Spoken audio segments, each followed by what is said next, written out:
Hello दोस्तों, आप देख रहे हैं सोशल मीडिया।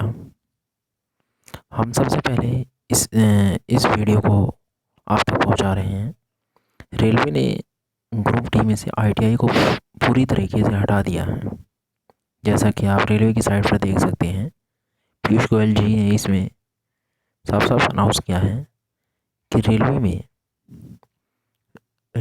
आईटीआई को बिल्कुल हटा दिया गया है और आप 10वीं पास लड़के इसमें अप्लाई कर सकते हैं।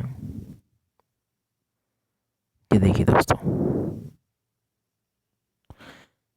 Indian Railway Minister Piyush Goyal stated that he has been receiving complaints from the aspirants as well as co-workers that Railway did not adequately publicize the change in Group D eligibility criteria.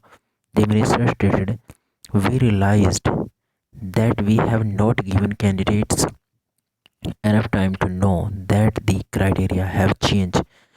So we relaxed the qualification needed to class 10th.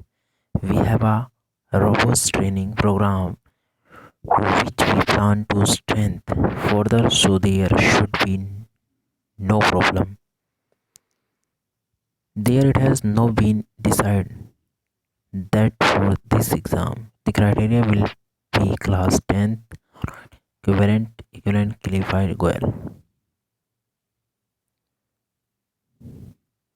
ये देखिए दोस्तों, fees के लिए भी इसमें दिया हुआ है, जो कि जनरल, ओबीसी, एससी, एसटी और सभी कैंडिडेट की फीस रिफ़ंड कर दी जाएगी।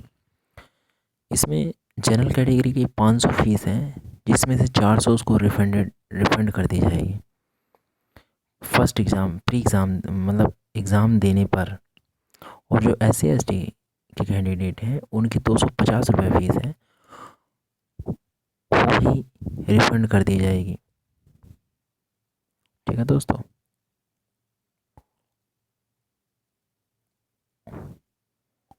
और दोस्तों, एज जो है वो 2 साल बढ़ाई गई है सभी के लिए। ओके दोस्तों, थैंक यू। सोशल मीडिया को लाइक करें, वीडियो अगर पसंद आई हो तो उसे लाइक करें और सब्सक्राइब करें चैनल को।